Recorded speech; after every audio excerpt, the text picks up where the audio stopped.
সম্প্রতি একটা কথা আপনাদের মধ্যে থেকে খুব বেশি শুনতে পাচ্ছি, সেটা হলো, ভাইয়া এআই তো সব খেয়ে নিচ্ছে। এআই কি ওয়েব অ্যানালিটিক্স, কনভার্সন ট্র্যাকিং এর ফিল্ডের মতো করে গুগল অ্যাড এবং ফেসবুক অ্যাড কেউ খেয়ে নিবে? এখন তাহলে আমরা কি শিখবো? আজকের এই ছোট্ট ভিডিওটা মূলত আপনাদের জন্যই, যারা এই ধরনের কনফিউশন মনের মধ্যে নিয়ে রাখতেছেন। বিশেষ করে আমার কয়েকজন ছোট ভাই আমাকে রিচ আউট করেছে। আমরা তো মোটামুটি অনার্সে ভর্তি হয়েছি, ইন্টারমিডিয়েট কমপ্লিট করেছি। এখন আমরা কি করলে খুব অল্প সময়ের মধ্যে ভালো কিছু করতে পারি? এআই এসে সবকিছু মানুষের চাকরি-বাকরি কেড়ে নিচ্ছে। তাহলে এখন আমরা কি শিখবো? তাহলে এআই আমাদেরকে চাকরি-বাকরি নিতে পারবে না, ইত্যাদি, ইত্যাদি। তো এই ভিডিওটা মূলত তোমাদের জন্যই। বোকাচন্দ্রের দল, আগে এআই শিখো, তারপরে কাঙ্ক্ষিত স্কিল শেখা শুরু করো। কাঙ্ক্ষিত স্কিলের সাথে এআই কিভাবে অ্যাডজাস্ট করতে হয় সেটা শিখো। এআই এর অ্যাডভান্টেজ নিয়ে তোমার কাঙ্ক্ষিত স্কিলে সর্বোচ্চ গতিতে সামনে এগিয়ে যাও। অন্যান্য কম্পিটিটরের তুলনায় অন্তত পক্ষে 100 বছর সামনের দিকে এগিয়ে থাকবা। ফর এক্সাম্পল, আমি কাজ করছি advertising, web analytics and conversion tracking নিয়ে, তাই না? তো আমার ক্ষেত্রে আমি কিভাবে এআইগুলোকে লেভারেজ করি, কিভাবে এআই ব্যবহার করে অ্যাডভান্টেজগুলো নিয়ে থাকি, সরাসরি কম্পিউটার স্ক্রিনে যাবো এবং এগুলো দেখানো শুরু করবো। ওকে, এই যে দেখো, আমার এই স্ক্রিনে দেখতেছো আমি হচ্ছে চ্যাট জিপিটি ওপেন করে রাখছি। মেইনলি আমার হেডকোয়ার্টার ফোল্ডারের মধ্যে chat GPT, Grok, Google AI studio সব সময় থাকে এবং প্রচুর এআই ব্যবহার করি। ফর এক্সাম্পল, এখানে দেখো আমি এআই ব্যবহার করে সরাসরি স্ক্রিনশট দিয়ে বলছি আমি এই ধরনের এই জিনিসটা ট্র্যাক করতে চাইবো, আমাকে কোড লিখে দিচ্ছে। যদিও কোডটা এখনো কাজ করেনি, আমি আরও প্রম্পটিং করে এটা একটা solid code, custom HTML code বের করে ফেলবো। আমার দাদার জন্মেও আমি কোনোদিন কম্পিউটার সায়েন্স এবং কোডিং শিখি নাই, বাট এখন সমানে কাস্টম জাভাস্ক্রিপ্ট, কাস্টম এইচটিএমএল, ক্ষেত্র বিশেষে বিভিন্ন ধরনের ওয়েবসাইটের লেআউট, ল্যান্ডিং পেজের স্পেশাল জাভাস্ক্রিপ্ট, এই ব্যাপারগুলো কিন্তু নিয়মিত লিখতেছি শুধুমাত্র এআই এর হেল্প নিয়ে। তাহলে কিছুদিন আগে এই যে কাজগুলো করার জন্য আমার একজন ডেভেলপারের হেল্প লাগতো, ভাই এটা করে দেন, ভাই ওটা করে দেন, করা লাগতো। এখন শুধুমাত্র চ্যাট জিপিটি ইউজ করে আমি সেই ডেভেলপারের কাজটা নিজেই করতেছি। তাহলে কি হইলো, আমি একজন বেসিক লেভেল ডেভেলপার হয়ে গেলাম এবং একজন ডেভেলপারের ভাত খাইয়া হালাইলাম, ঠিক না? এবার আমি আরেকটা জিনিস দেখাবো, চলেন। এই যে দেখেন, আমি গুগল অ্যাড স্ট্র্যাটেজি বানাইছি আমার একজন ক্লায়েন্টের জন্য।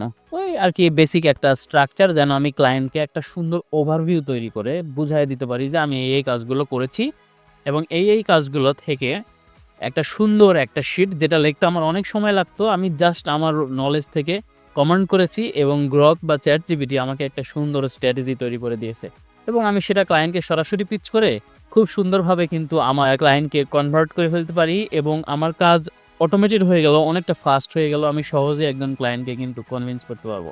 এবার আর একটু ভিতরে যাব, কারণ আমি মাঝে মাঝে এআই বেস সরাসরি কপি রাইটিং করি।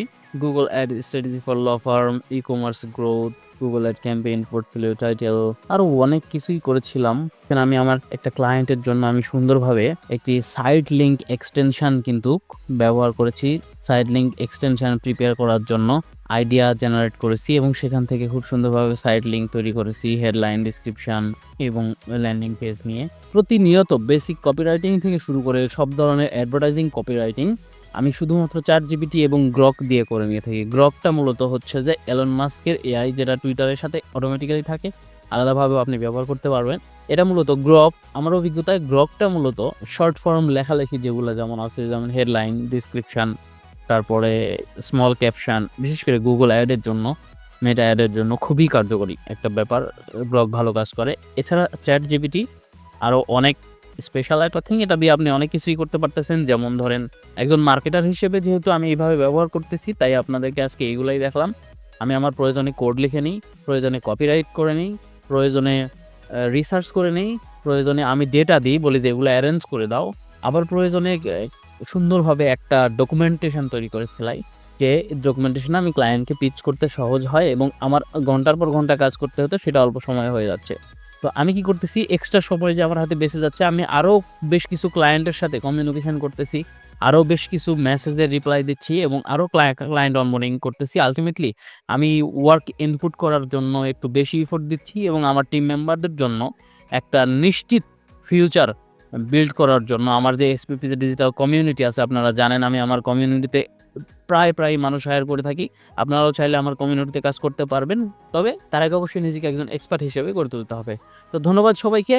এই যে এআই এর ব্যবহারগুলো আমি দেখতেছি একদম রিয়েল টাইম ফিল্ডে আপনাদেরকে দেখালাম, এভাবেই কিন্তু আপনারা এআইকে ব্যবহার করে আপনার নিজ স্কিল সেট নিজ গতিতে এবং নিজস্ব আপওয়ার্ক, ফাইবার এই সমস্ত মার্কেট প্লেসগুলোতে যখন আপনারা কাজ করতেছেন, এইভাবে এআইকে ব্যবহার করে আপনারা কিন্তু পোর্টফোলিও লিখতে পারবেন, প্রোফাইল, ক্যাপশন লিখতে পারবেন। যদিও একটু কাস্টমাইজ করতে হয়, কেননা পুরোটা রোবটের লেখা তো অত ভালো হবে না। আপনাকে অবশ্যই একজন human mind, human readability, human hand touch ছাড়া আসলে পৃথিবীতে কোনো এআই কখনোই একটা স্বয়ংসম্পূর্ণ, একটা মসৃণ একটা রেজাল্ট কোনো কিছু দিতে পারবে না। সুতরাং আপনি আপনার নিজের মেধা প্রজ্ঞা ব্যবহার করে এবং এআই ব্যবহার করে সামনের দিকে এগিয়ে যাবেন এবং সফলতা অর্জন করবেন, এটাই কামনা।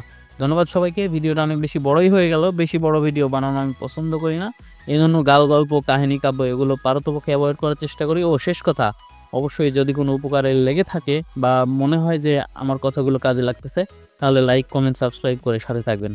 টাটা।